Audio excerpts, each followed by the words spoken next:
계속해서 데살로니가전서 말씀 보도록 하겠습니다. 어제 앞부분에 하나님의 뜻이 무엇인가를 우리가 잠시 살펴봤습니다. 데살로니가 4장 3절 하나님의 뜻은 이것이니 너희의 거룩함이라. 그러니까 하나님의 뜻은 우리가 이 세상에서 다른 사람들보다 훨씬 더 높은 곳에 올라가고 출세하고 성공하고 이것보다 더 근본적으로 거룩함으로 사는 것이다 라고 말을 합니다. 그렇다고 해서 우리가 또는 우리 자녀들이 이 세상에서 잘되고 출세하는 것이 나쁘다, 그렇게 살아서는 안 된다, 그런 말은 일체 아닙니다. 우리가 성공을 했든 실패를 했든 이 세상에서 좌에 있든 우에 있든 중간에 있든 어디에 있든지 간에 가장 중요한 것은 거룩함을 지키고 살아가는 것입니다. 그러니까 우리의 겉으로 드러난 방식이 어떻든지 간에 그 안에는 거룩함이 있어야 된다는 것을 말씀하고, 이제 그러면서 그 한 가지 예로서 자기 아내를 어떻게 대우해야 되는가. 자, 그 당시 이방인들은 아내를 부속품으로 취급했죠. 어떤 고귀함이나 존귀함이나 인격체로 대접하지 않았습니다. 그러나 오늘 이 거룩함에 있어서, 하나님의 뜻에 있어서 아내들을 이렇게 말합니다. 4절 각각 거룩함과 존귀함으로 자기의 아내 대할 줄을 알고. 그러니까 거룩함과 존귀함, 어제 잠시 말씀드렸다지만 이건 마치 우리가 예수님을 대접하는 것처럼 거룩함과 존귀함으로 그 아내를 맞이하라, 그렇게 말을 합니다. 자, 그러면 아내들은 자기를 남편이 거룩함과 존귀함으로 남편이 자기를 거룩함과 존귀함으로 또 대우하니, 그러면 이 아내는 어떡합니까? 그러면은 뭐 무시하고 남편을 그래야 되는 겁니까? 전혀 아니지 않습니까? 남편을 동일하게 거룩함으로 존귀함으로 대우해야 되는 것입니다. 그러니까 그러니까 아내는 남편을 존경해 주어야 되는 것하고 마찬가지입니다. 자, 이제 같은 맥락인데 7절을 한번 다시 보겠습니다. 하나님이 우리를 부르심은 부정하게 하심이 아니요 거룩하게 하심이라. 계속해서 하나님께서 우리를 부르신 목적이 거룩함에 있다라는 거 반복하고 있는데, 요즘 시대의 이 일상생활에서 거룩함은 이거 뭐 재미없고 따분하고 그런 거 아닙니까? 마치 교회 안에서만 지켜야 되는 것, 그리고 예수 믿는 사람들이 모이면 자기끼리 지켜야 되는 것, 자기끼리 하는 말, 이렇게 들리는 단어가 거룩함인데 전혀 거룩함은 그렇지 않습니다. 하나님께서 이 세상에서 우리를 부르신 목적, 그러니까 하나님께서 이 세상에서 우리를 부르셨는데 우리가 사는 삶의 터는 교회 안, 가정 안만 아니지 않습니까? 일터도 있고 세상 천지입니다. 세상 사람들이 사는 그 세상 사람들의 발걸음이 가는 그곳에 우리들도 동일하게 갑니다. 그러나 그곳에서 우리는 세상 사람처럼 달리 구별되어서 거룩함을 지키라, 이것이 하나님의 뜻이다라는 것입니다. 자, 9절 보겠습니다. 8절 그러므로 저버리는 자는, 여기서 저버린다는 것은 이 경고를 무시하는 자는, 또는 거룩함을 무시하는 자는, 자, 이 경고가 하나님의 뜻이 거룩함이다라는 것인데, 이것을 저버리는 자는, 이것을 무시하는 자는 그냥 이 단순한 권면을 무시하는 것이 아니고, 8절에 그러므로 저버린 자는 사람을 저버림이 아니요 너희에게 그의 성령을 주신 하나님을 저버림이라. 그러니까 어떤 한 사람을 거룩함과 존귀함으로 대접하지 않아서 이 사람을 저버리고 이 사람을 무시하는 것은 이 사람 자체를 무시하는 것이 아니라 성령을 주신 하나님을 무시하는 것이다라고 말을 합니다. 자, 우리가 성도들이 살아갈 때 어느 누구도 아무리 교만한 사람이라 할지라도 내심 하나님을 무시하고 싶은 사람은 아무도 없습니다. 아무리 건방지고 아무리 스포일된 사람이라 할지라도 이 막상 얘기를 보면은 그래도 하나님을 어떻게 무시할 수 있느냐라고 이렇게 다들 확고하게 얘기를 합니다. 그러나 실제적인 삶을 보면은, 오늘 사도 바울이 말했던 이 삶에 비추어 보면은 직접적으로 하나님을 무시하지는 않지만은, 오늘 이 사도 바울이 말했는 것처럼 거룩함을 무시하거나 아니면은 어떤 한 성도들을 거룩함과 존귀함으로 대하지 않고 그 사람을 무시함으로 말미암아 그것이 하나님을 무시하는 결과를 초래하고 있다는 것입니다. 그러니까 어떻게 보면은 이런 사실들을 아는 게 중요한 겁니다. 모른다면은 나는 하나님을 무시하지 않습니다. 그러나 뭐 좀 기분에 따라서 그 사람의 신분과 지위에 따라서 사람을 무시하는 경우가 좀 있죠. 그러니까 하나님을 무시하는 것과 자기 상황에 따라서 상대방의 형편에 따라서 사람을 무시하는 것을 다르다고 생각을 하고 있는 것입니다. 그런데 오늘 사도 바울의 이 말씀을 보면 그게 결코 다르지 않다는 겁니다. 상대방을 그러니까 존귀함과 거룩함으로 대접하지 않는 것, 다른 사람의 신분과 형편에 따라서 나는 훨씬 더 훨씬 더 우월하기 때문에 저 정도 사람 이 정도 무시는 특별히 이 사회에서 인정하는 것 아니냐라고 그런 식으로 무시하는 그 순간 오늘 바울은 우리에게 성령을 주신 하나님을 무시하는 것과 같다라고 말을 합니다. 결국 하나님은 무시하지 않고 싶은데 결국 사람을 잘못 대하고 무시함으로 말미암아 하나님을 무시하게 되는 것입니다. 첫 번째는 이것을 아는 것이 중요하죠. 이것을 명확히 아는 것. 이 사람을 무시하는 것이 결국은 하나님을 무시하는 것하고 같아지는구나. 이 사실을 아는 것. 그리고 난 다음에 정말로 남편이 아내, 그 당시에 부속물로 취급하는 그 아내조차도 거룩함과 존귀함으로 대접하라는 것입니다. 자, 그렇다면 우리 성도들 또는 여러분 직장 동료들, 성도들이나 직장 동료들을 2000년 전에 부속물처럼 취급하는 사람은 없습니다. 요즘 시대. 좀 무시는 할 수 있지만 그래도 저 사람들에게 그래도 저런 사람을 우리 집에 있는 가구나 의자나 책상처럼 무시하는 사람은 없습니다. 그러나 2000년 전에 책상이나 가구처럼 무시하는 그런 아내조차도 거룩함으로 존귀함으로 대접한다면 오늘날 우리 성도들은 당연히 우리 성도들이나 우리 동료들을 거룩함과 존귀함으로 대접해야 되는 것이 당연한 겁니다. 그것이 안 된다면 하나님을 무시하는 것하고 같다라고 얘기를 합니다.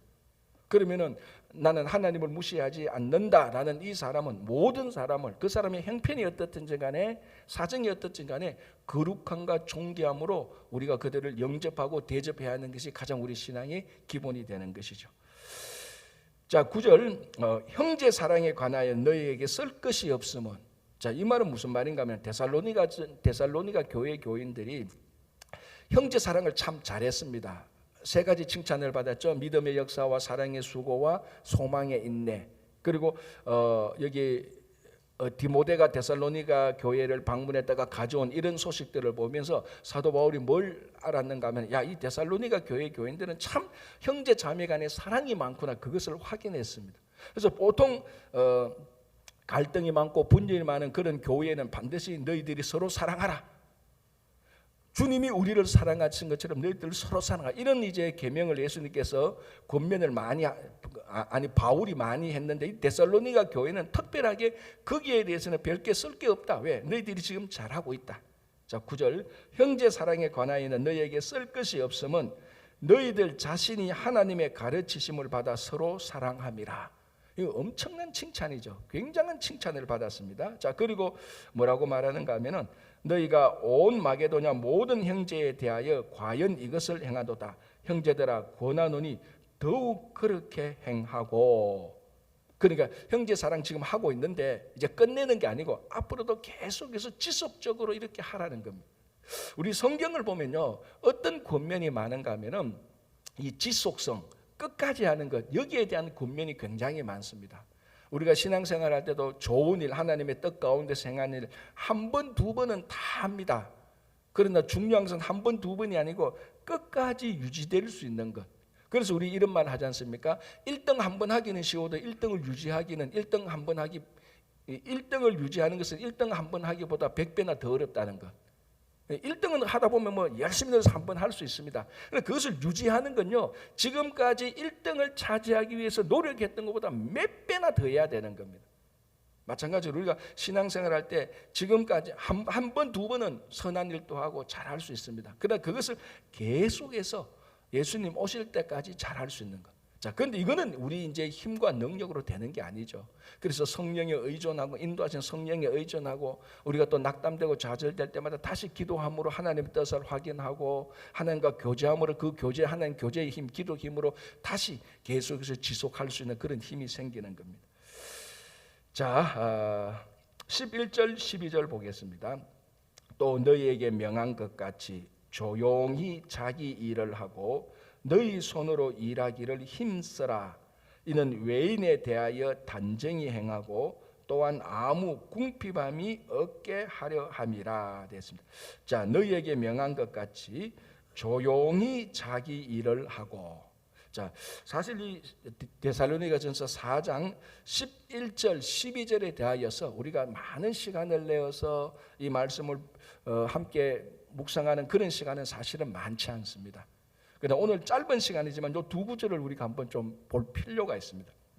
실제로 성도들이 공동체 안에서 어떻게 살아가야 되는가에 대한 아주 구체적인 권면을 하고 있습니다. 자, 너희에게 명한 것 같이 조용히 자기 일을 하고.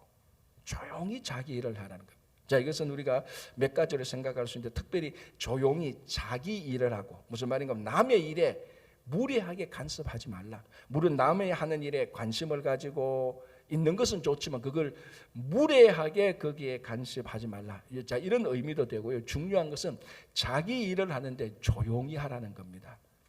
자기에게 맡겨진 일에 거기에 최선을 다하는 것이지, 내가 이 일을 하는데 어떤 사람이 볼까, 야 이런 사람들한테 내가 내 하는 일을 좀 떠벌리고 싶고 인정받고 싶고. 그런데 이제 이 뭔가 하면 우리가 사역을 하는 사람들을 보면은 이렇게도 분류할 수 있습니다. 어떤 사람은 사역할 때 그 사역에 초점을 맞추는 사람이 있고요, 그 일을 잘하기 위해서 그 일에 최선을 다하는 사람이 있고, 어떤 사람은 그 사역을 하면서 사람들에게 자꾸 인정받으려고 하는 사람이 있어요. 가만히 보면 일은 별로 안 하는데 사람들한테 자꾸 인정받으려고, 그러니까 요만한 일 하나 있으면 사람들한테 인정받으려고 이만큼 크게 부풀리는 겁니다. 이런 종류의 사람들도 있습니다.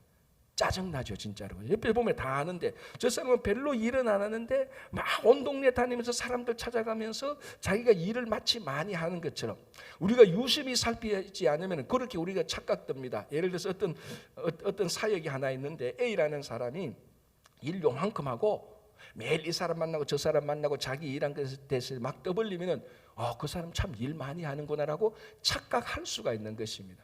근데 그 일이 끝나고 약간만 평가가 들어가면은 저 사람은 자기 일을 떠벌렸구나라는 것을 금방 알 수 있습니다. 그러나 어떤 사람은 이 일에 대하여서 사람한테 인정받고 떠벌리기보다는 이 일에 대해서 초점을 맞추고 그 일에 몰입하는 사람이 있습니다. 사역에 집중하는 사람. 지금 사도 바울이 그걸 말하고 있습니다. 조용히 자기 일을 좀 해라. 일은 안 하면서 일하는 것처럼 사람 만나서 떠벌리지 말고 사람의 눈치를 보고 그렇게 하지 말고, 사람이 너를 인정하든 안 하든 사람이 있든 없든 조용히 자기 일을 해라. 자, 이게 우리 교회에서 봉사하고 직장이나 어디서나 마찬가지입니다. 주님의 몸된 교회에서 봉사할 때 늘 우리가 생각해야 되는 겁니다. 내가 가다가 주변에 보는 사람 없네? 그러면 일 안 하고, 그게 아니고 있든 없든 내게 맡겨진 일을 조용히 감당하는 것. 이 참 우리가 성도가 성숙한 성도가 해야 되는 것이죠. 우리 제가 옛날에도 한번 이런 얘기 했던 적이 있었는데, 우리 서부 영화 보면은 마지막에 주인공이 악당들 다 물리치잖아요. 그리고 보면은 저기 서양에 해가 질 때 말 한 마리 타고 폼 내면서 담배 하나 탁 물고 사람들 보든 안 보든 멋지게 쫙 사라지면서 엔딩씬이 딱 나오잖아요. 그거 멋지잖아요. 인간적으로 봐도 멋져요. 악당들을 다 물리치고 자기 혼자 악당들을 죽을 고생하면서 악당들 다 물리치고 아무도 자기를 돌보지 않아도 내가 내 할 일 다 했지. 자, 그러면 나 이제 은퇴한다. 싹 사라지는 폼. 이 옛날에 전형적인 서부 영화, 미국 서부 영화의 전형적인 엔딩 씬입니다. 그런 거는 봐도 그렇지. 자기 일을 충실히 하는 저런 사람에게서 뭔가 모르게 묘한 매력을 느끼지 않습니까? 그게 오늘 가만히 보면 사도 바울이 했던 거하고 똑같아요. 조용히 자기 일을 하고. 그렇다고 해서 내가 이 일을 했습니다 막 떠벌리고. 요즘 이게 이제 온라인 인터넷 때문에 이런 것들이 참 힘들어요. 요즘 젊은이들 보면요, 여러분들 우리들도 그렇지 않습니까? 식당 가서 반찬 좀 좋은 거 나오면 제일 먼저 하는 게 먹는 게 아니고 기도하기 전에 사진부터 찍습니다. 왜? 내가 오늘 이거 먹었다, 이것에서 이거 먹었다 그래서 사람들한테 알리려고. 물론 이런 것이 나쁘다는 것은 아니지만 이 시대가 이 커뮤니케이션의 발달로 인하여서 조용히 자기 일을 하는 시대가 아니고 뭔가 모르게 자기를 계속해서 드러내는 노출의 시대로 계속해서 들어가고 있습니다. 그러나 이런 때 오늘 다시 한번 우리가 하나님께서 우리에게 맡겨주신 이 일에 충실히 일하는 것, 조용히 자기 일을 하는 그런 성도들이 많은 교회가 좋은 교회죠. 자, 그리고 너희 손으로 일하기를 힘써라.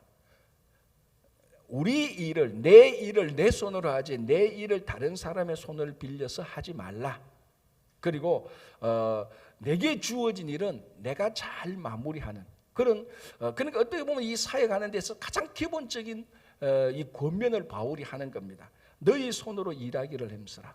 이건 분명히 내게 주신 일인데 또 자꾸 잔머리를 돌려가지고 자기는 일 안 하고 다른 사람을 동원해서 일을 하도록 하는 그런 곤모술수를 부리지 말고 묵직하게 진득하게 조용히 자기 일을 하고 맡겨진 내 일은 내 손으로 하기를 힘쓰라라고 이렇게 권면을 하고 있습니다. 자, 12절 이는 외인에 대하여 단정히 행하고. 자, 여기서 외인은 어떤 사람이겠습니까? 불신자입니다. 불신자들.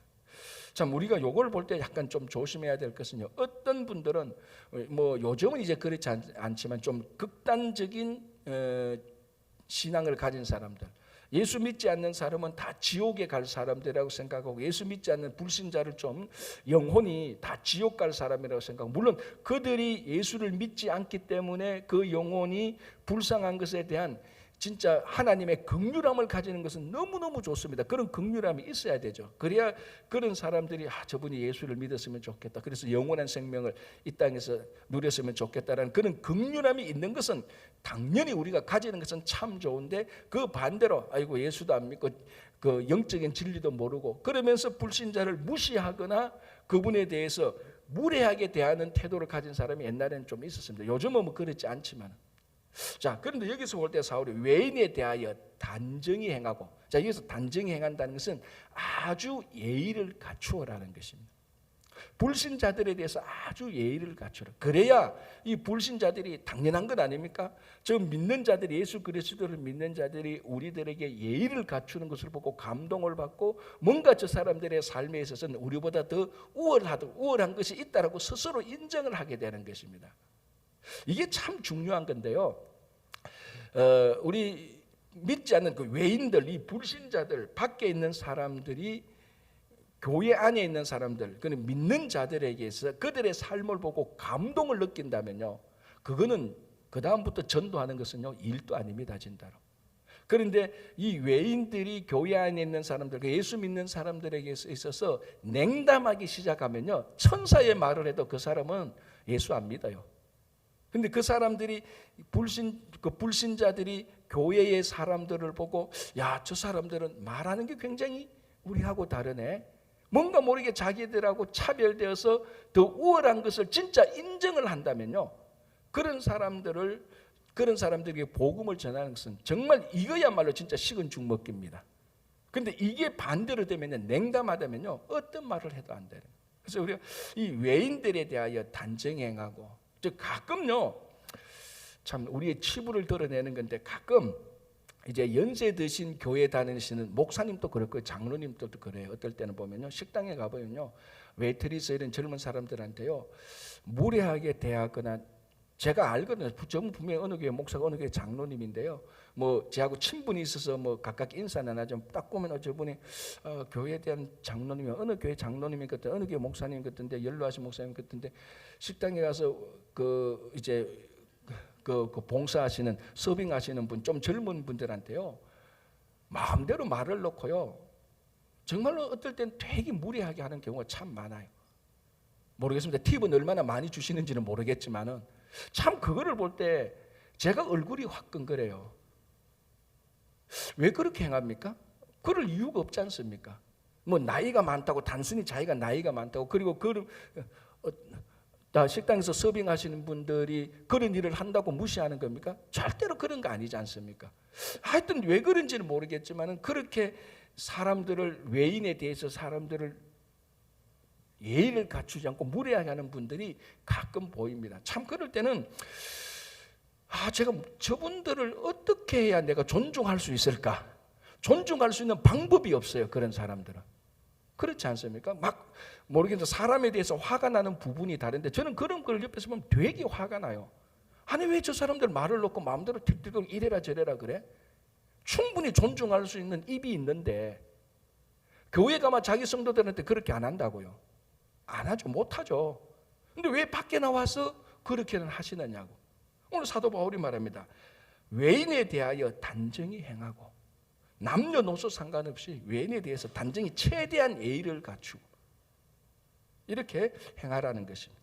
자, 또한 아무 궁핍함이 없게 하려 함이라. 이거는 사도 바울이 일을 할 때, 성도들이 어떤 사역을 할 때 궁핍에서, 다시 말하면 재정에 막 얽매여서, 물질에 얽매여 가지고 억지로 사용하는 것, 그렇게 하지 말고 그 궁핍함이 없게 정말 하나님의 일을 기쁨과 즐거움으로 그렇게 일을 하라는 것입니다. 아주 구체적인 우리가 주님의 일을 섬기는데 사용하는, 우리가 주님을 섬기는데 필요한 권면이죠. 자기 일을 조용히 자기 일을 하고 떠벌리지 말고, 그리고 우리 일을 우리 손으로 다른 사람을 이용해서 그 일을 하려고 하지 말고, 그리고 제발 외인에 대하여서 정중히 행하고, 그리고 뭔가 물질을 자꾸 받아내려고 사역을 하고, 그리고 물질이 있으면 사역을 하고 물질이 없으면 사역을 안 하고, 그렇게 하지 말고 궁핍함이 없게 주님께서 주신 사역을 기쁨으로 잘 감당하라라고 말을 하고 있습니다. 자, 이제 13절부터 18절까지는 이 재림에 관한 건데, 여기는 얘기해야 될 게 많습니다. 이게 성경에서 가장 이제 재림에 관해서 가장 중요한 본문이 되죠. 여기서부터 휴거라는 말이 나왔습니다, 사실은. 그러나 이제 요거는 오늘 보기에는 좀 너무 시간이 좀 우리가 제한돼서 다음 주에 4장 13절부터 18절까지 재림에 관하여서 어떤 일이 일어나는가, 진짜 이 휴거가 무엇인가라는 것을 우리가 같이 한번 살펴보기로 해서 다음 주일날 꼭 많이 나오시기 바랍니다. 기도하겠습니다. 하나님 아버지, 감사합니다. 오늘 14, 15 그리고 주일 구역이 헌신 예배를 드리며 또 성찬 예식에 참여하며 또 주님의 말씀을 함께 나눕니다. 주님, 정말 우리들에게 맡긴 일을 조용히 묵묵히 잘 감당할 수 있도록 도와주시고, 그리고 외인에 대하여서 무례하지 않고 친절히 대할 수 있도록, 그리고 궁핍함으로 하지 않고 하나님께서 주신 일을 우리 손으로 잘 감당케 하여 주시옵소서. 아버지 하나님, 오늘 이 아침에 나와서 말씀과 기도로, 찬양으로, 성찬으로 하루를 시작하는 모든 성도님들에게 주님의 은혜와 자비가 넘치게 하여 주시고, 친구교회 모든 형제자매들 주님께 기도할 때 하나님께서 그 자녀들의 기도를 다 들어서 응답하여 주시옵소서. 감사하오며 예수님의 이름으로 기도하옵나이다. 아멘.